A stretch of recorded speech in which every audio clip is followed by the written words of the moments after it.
Performance management through coaching, counselling and mentorship, this is the topic. Okay जी, सबसे पहली बात हम क्या कर रहे हैं, परफॉर्मेंस मैनेजमेंट की। So what is the objective of today session? Number 1, understand the core responsibilities of a manager in driving optimal performance. ये हमारा प्राइम ऑब्जेक्टिव है कि आप कोर रिस्पॉन्सिबिलिटी एक मैनेजर की क्या है, to give results, learn to identify reasons for performance deviation. Performance है, फिर परफॉर्मेंस डेविएशन। जारी बात है कि कोई लड़का अच्छा करता है, कोई लड़का बुरा करता है, तो परफॉर्मेंस डेविएशन कहलाएगी वो, ठीक है। Then develop strategies for addressing deviations through coaching, counselling and mentorship. ये 3 टर्म्स हैं जो बहुत ज़्यादा यूज़ होती हैं, कोचिंग, काउंसलिंग और अब मेंटरशिप भी बहुत ज़्यादा यूज़ होती है। यहाँ आना चाहिए आज एडवांस जैसे हम ना समझे, ठीक है। सो objective of today's session, can anybody define me what is performance? आप लोगों के जहन में परफॉर्मेंस क्या होती है? Complete task on time, exactly means it is an output, result होता है, किसी भी काम का आउटपुट होता है, ठीक। Performance is a combination of results, what is achieved and behaviors, how it is achieved। ये 2 टर्म्स इंपॉर्टेंट हैं क्योंकि इसके बेसिस पे आगे ज़रा सा हम कुछ परफॉर्मेंस का या लोगों को एवेल्युएट करना चाहेंगे। तो परफॉर्मेंस किस बेस पे हम करते हैं कि जी टास्क ये था कि 10 टेस्ट आपने परफॉर्म करने हैं, आपने कर तो दिए, ओके, 10 में से 10 कर लिए, 10 में से 8 कर लिए, एक ये रिजल्ट हो गया। दूसरा क्या हो गया कि भाई किस तरीके से आपने किए, behaviours. So there are certain 4 key elements of performance. Number 1 productivity, जो कि आगे बात हो गई, output related to input. Then quality, consistency and accuracy of working. Daily वो 10 टेस्ट मिल रहे हैं उसको, वो 10 कर रहा है या नहीं कर रहा, 8 की वो एवरेज कंसिस्टेंटली कर रहा है कि नहीं, पता लगा एक किसी दिन अच्छा परफॉर्म कर रहा है, किसी दिन बुरा परफॉर्म कर रहा है। इनिशिएटिव लेवल उस बंदे का क्या है, how much initiative he is taking. Then collaboration, working effectively with others, ठीक है जी। 2 टर्म्स हमने पहले यूज़ किए हैं, अब उसको ज़रा सा शायद हम अगर एवेलुएट करना चाहें, लोगों को कैटेगराइज करना चाहें और हम एक्स एक्सिस पे लें लोगों का एंथुसियाज्म या एटीट्यूड, कितने शौक से हम काम कर रहे हैं, और दूसरे ग्रिड पे अगर हमने रिजल्ट्स कि भाई 10 में से 8 टेस्ट किए, 9 टेस्ट किए, 6 टेस्ट किए, वट एवर जो भी आप लोगों के डिफरेंट डिपार्टमेंट्स में परफॉर्मेंस के पैरामीटर्स डिफरेंट हैं, तो हमें बेसिकली 4 क्वाड्रेंट्स मिलेंगे, 1 2 3 4, on the basis of attitude या उसके शौक या मोटिवेशन, कि भाई काम तो कर रहा है लेकिन कितने शौक से कर रहा है, कितनी मोटिवेशन से कर रहा है, ठीक है। So we may get 4 type of quadrants. Number 1, high in motivation attitude, शौक बहुत ज़्यादा है, हमें नज़र आ रहा है, लेकिन रिजल्ट अभी उस तरह नहीं है, ठीक है। तो ये हम देख रहे हैं कि एक्स एक्सिस वाई एक्सिस पे करें तो बहुत ज़्यादा शौक तो है काम का, लेकिन अभी नया बंदा है, इनको हम कहते हैं हंटर्स। आप छोटा सा काम करते हैं फ़ौरन भागने के लिए जाते हैं। हाँ, जब भी कोई भी न्यू हायर होता है वो क्या कहते हैं कि नया मौज़न या मुर्गा ज़रा ज़्यादा ज़ोर से अजान देता है, यानी आपका शौक कितना है, high in attitude but low in result, अभी काम आता नहीं है। आहिस्ता आहिस्ता वो अपने रिजल्ट से इम्प्रूव करता है, then he becomes the achiever. आप उसको सिखाते हैं, मैनेजर उस पर वर्कआउट करता है कि बेटा ये ऐसे करना है, वो शौक से सीख रहा है, आप उसके मोटिवेशन को कैश कर रहे हैं, उसको सिखा रहे हैं, और आहिस्ता आहिस्ता वो कहाँ चला गया, अचीवर बन गया, ठीक है। अच्छा, अचीवर बन गया, परफॉर्मर हो गया, फिर एक वक्त आता है कि वो रिजल्ट्स भी दे रहा है, शौक भी उसका ज़्यादा था, लेकिन आहिस्ता आहिस्ता ही बिकम्स सेटिस्फायर, कि रिजल्ट्स तो दे रहा है, काम तो आ रहा है, लेकिन उसका शौक वो नहीं है। छोड़ो यार ट्रेनिंग सेशन को, फजूल चीज़ है यार, कंपनी ने नई पॉलिसी दे दी यार, मैं मुद्दत हो गई, कंपनी को रिज़ल्ट चाहिए, मैं रिज़ल्ट दे रहा हूँ, ठीक है। इन एग्जांपल्स को सिर्फ और सिर्फ को रिलेट करने के लिए यू हैव टू डिवाइड, कि आपके पास अगर 4 लड़के हैं, 2 लड़के हैं, 6 लड़के हैं, 8 लड़के हैं, तो देखिए कौन कितने शौक से काम कर रहा है, कौन आपको रिज़ल्ट दे रहा है। अच्छा, उसको एक्सपीरियंस हो गया, रिज़ल्ट तो दे रहा है, लेकिन आहिस्ता आहिस्ता क्या हुआ है कि उसका इंटरेस्ट लेवल वो नहीं है, लेकिन चूँकि वो एक्सपीरियंस हो चुका है, सीख चुका है काम, सो ही बिकम्स देन सेटिस्फायर्स।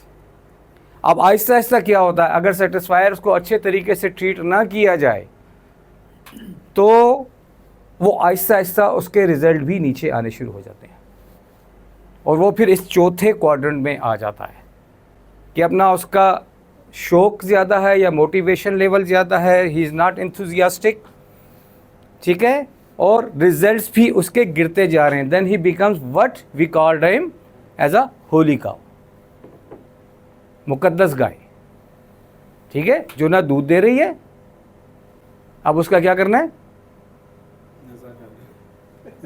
जो गाय दूध देना छोड़ दे, आप क्या करते हैं उसको? जैसे ही अगर दूध उसमें वो हो भी लेकिन आप करीब जाएं तो वो फिर लात मारती है, ठीक है। So these are the 4 quadrants. सबसे पहले तो हम ये देख लें कि यार हमारे पास जो टीम है उसमें आया हंटर्स कोई हैं या नहीं है, अचीवर्स कोई हैं या नहीं है, सेटिस्फायर्स कोई हैं या नहीं है, और होली काउ कोई है या नहीं है। ये क्वाड्रेंट समझ आ गए? अच्छा, ये वाई इट इज़ इंपॉर्टेंट, पहले तो ये कि हम परफॉर्मेंस की बेस पे उनको एवेल्यूएट करें। परफॉर्मेंस में हमने 2 चीज़ों की बात की थी, एक हमने रिजल्ट्स की बात की थी, दूसरे बिहेवियर की बात की थी। तो यही बिहेवियर यहाँ पे इंटरप्रेट हो रहा है एटीट्यूड के अंदर, और रिजल्ट्स तो रिजल्ट्स है। क्यों डिफरेंस है? हंटर को आप क्या करेंगे? सिखाएंगे। हंटर को आप क्या करेंगे? सिखाएंगे। नया लड़का यार मैं सिखा रहा हूँ उसको, वो सीख रहा है, काम आ रहा है। अचीवर को आप क्या करेंगे? वो काम सीख चुका है, मोटिवेशन लेवल भी हाई है। तो अचीवर को, अच्छे परफॉर्मर को क्या करेंगे आप एज ए मैनेजर? अप्रिशिएट करेंगे, रिकॉग्नाइज करेंगे, गुड, और ज़बरदस्त जी, प्रमोशन के लिए रिकमेंड करेंगे। और अगर प्रमोशन के लिए रिकमेंड नहीं किया, रिकॉग्नाइज नहीं किया, अप्रिशिएट नहीं किया, वो क्या बनेगा? आहिस्ता आहिस्ता सेटिस्फायर होता जाएगा। रिजल्ट दे रहा है लेकिन अंदर से मोटिवेटेड नहीं है, ठीक है। अगर यहाँ पे भी आपने, आगे हम बात करेंगे कि कौन सा क्वाड्रेंट में क्या चीज़ लगेगी स्ट्रैटेजीज की जब बात करेंगे, but first you have to identify कि यार आपके पास जो टीम है वो यहाँ पे किधर है। परफॉर्मेंस एक तो KPIs हैं, डेफिनेटली वो डिटेल्ड है, हम जनरलाइज बात कर रहे हैं। तो ये 4 क्वाड्रेंट आपको मिल रहे हैं, ये याद रहेंगे, hunters, achievers, satisfiers and holy cow. अच्छा, बहुत सारी सक्सेसफुल कंपनियों का सबसे बड़ा प्रॉब्लम क्या होता है? होली काउ से ज़्यादा सबसे डेंजरस पता चीज़ क्या है? आपके पास सेटिस्फायर है और होली काउ तो है, क्योंकि वो रिजल्ट भी नहीं दे रही, लेकिन ये वो बंदा है जो रिजल्ट भी दे रहा है। अब आप इसको निकाल भी नहीं सकते कि यार ये गया तो सैंपल कौन कलेक्ट करेगा, या अगर ये IT का बंदा है, अगर ये चला गया तो यार ये IT चीज़ें कौन संभालेगा। एटीट्यूड में इशू आ रहा है, लेकिन साथ ही कोई नया बंदा आया सेटिस्फायर के बाद, तो सबसे पहले वो क्या कहेगा? यार तुम किस कंपनी में आ गए, यहाँ तो ये माहौल ही नहीं है। नए लोग आए होंगे, उनको दाएं बाएं ने क्या फीडबैक दिया होगा? अबे इधर बावला हो गया, ये सब कहने की बातें, ठीक है। तो इसका मतलब क्या हुआ? सेटिस्फायर, सेटिस्फायर को हम इस तरह भी कहते हैं कि जैसे खड़ा हुआ पानी है, एक जगह पे खड़ा हुआ है, ठीक है, गदला हो रहा है, उसमें स्मेल आ रही है, तो उसके आसपास दाएं बाएं कोई भी है तो ज़्यादा चांसेस है कि वो बीमार हो जाए। नया बच्चा आया, कहीं सेटिस्फायर के हाथ चढ़ गया, फिर क्या होगा? होली का उसी को वो ही हिलाल हो जाएगा। It is important to know, ठीक है। So always keep a positive. आप एज ए मैनेजर, आपका काम है, एज ए टीम आपके पास है, आपको पता है क्या, नया बच्चा यार उम्र के पास नहीं छोड़ी हुई है तो है ही, या उम्र के बाद छोड़ना कि भाई माशाल्लाह यार ये कंपनी के मतलब पॉजिटिव करेगा, लड़के को सिखाएगा, बताएगा, ब्ला ब्ला ब्ला, क्योंकि नए लड़के को आप किसी सीनियर बंदे के पास भी करते हैं, आप उसको इतना टाइम तो नहीं देते। So it is important to know in which quadrant he is, in which quadrant he is. ये क्लियर है यहाँ तक सबको या नहीं? इसमें कोई क्वेश्चन, कोई डिस्कशन आप लोग करना चाहें, you are most welcome. Very good, very good, very good, very good, very well. बिल्कुल प्रैक्टिकल पॉइंट है, और अक्सर कंपनीज यहाँ पे स्टक हो जाती हैं, क्योंकि वो ये कहती हैं कि जैसे ही अचीवर हुआ उसको प्रमोट कर दो। अब आपके पास तो लॉट नहीं है, जॉब नहीं है, इसका मतलब है कि आपके पास जो अपग्रेडिंग सिस्टम है शायद वो वीक है, या आपके पास जो हिरार्की सिस्टम है उसके अंदर इम्प्रूवमेंट की गुंजाइश है। क्यों भाई? ज़रूरी है कि उसको प्रमोट करो, उसको नया चैलेंज दो ना। उसको ये चैलेंज दोगे, बेटा इस टीम को डेवलप करो, इस टास्क को डेवलप करो, इस पॉइंट को डेवलप करो। हाँ, हम आपको एडिशनल थोड़ा सा और कोई फाइनेंशियल इंक्रीमेंट कर देंगे या किसी और तरीके से रिवार्ड कर देंगे। अगर आप सैचुरेशन पे आ गए हैं और आपके पास पोस्ट नहीं है, जगह नहीं है, so that is how you are going to manage. You can name him कि ये जी हमारा सीनियर सुपरस्टार या सीनियर मैनेजर या सीनियर कोऑर्डिनेटर हो गया, ये नेक्स्ट लेयर के अंदर है। लेकिन बेटा नेक्स्ट इस कोऑर्डिनेटर आपको हम मैनेजर कर देंगे, लेकिन ये तुम्हारे एरिया ऑफ इम्प्रूवमेंट्स हैं, क्योंकि कोई इंसान परफेक्ट नहीं होता। और ताहिर साहब एक आपको बहुत प्रैक्टिकल चीज़ बताऊं, लास्ट एक सेटअप मैंने पाकिस्तान में उनका किया था पूरा, तो वो स्ट्रगल यहाँ पे कर रहे थे और मसला क्या था कि उनके पास प्रॉपर फीडबैक वो नहीं दे रहे थे अपने सबऑर्डिनेट को। कैसे सबऑर्डिनेट नहीं दे रहे थे? जैसे एक लड़के की मैंने मेरे ख्याल से इंटरव्यू किया वहाँ पे, तो मैंने कहा बेटा कितने साल से? कहता सर मुझे 6 साल हो गए, मैं 6 साल से अचीवर हूँ, 100% कर रहा हूँ और मैंने चेयरमैन एक्सीलेंस अवार्ड भी जीता हुआ है। तो बेटा प्रमोट क्यों नहीं हुए? तो कभी किसी सीनियर ने बताया? कहते नहीं सर, एक प्रोडक्ट मैनेजर ने कहा था कि भाई तुम्हारी इंग्लिश अच्छी नहीं है। मैंने कहा फिर तुमने क्या किया? कहता सर मैंने इंग्लिश लैंग्वेज कोर्स कर लिया। उस बेचारे लड़के का कोई कसूर नहीं है। देखें अल्लाह ताला के जो बड़े इम्तिहानात हैं ना, उसमें से एक बड़ा इम्तिहान आपके पास इख्तियार का है, जो आपके दूसरे कैरियर में लड़के आपके पास हैं।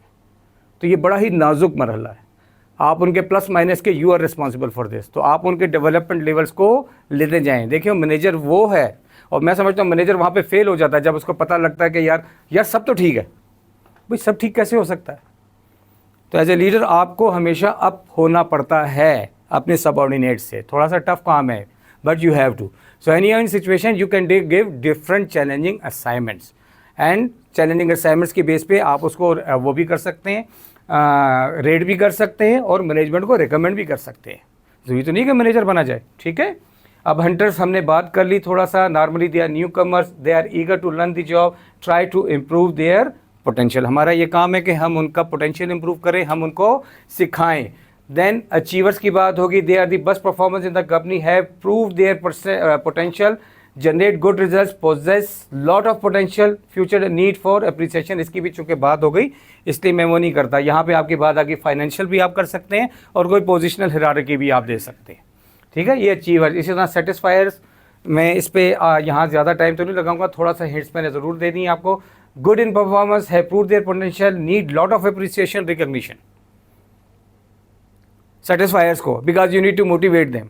उस ग्रेड के अंदर वो कहाँ रिजल्ट में हाई थे लेकिन वो नहीं थे, आप आए भाई सर ये हमारा स्टार है, सीओ साहब आ गए, कोई और आ गए, सर ये हैं वो ऐसे सीना उसका चौड़ा हो जाएगा, ठीक है। Recognizing if needs are not met, achievers become satisfiers. ये हमने पहले बात कर दी।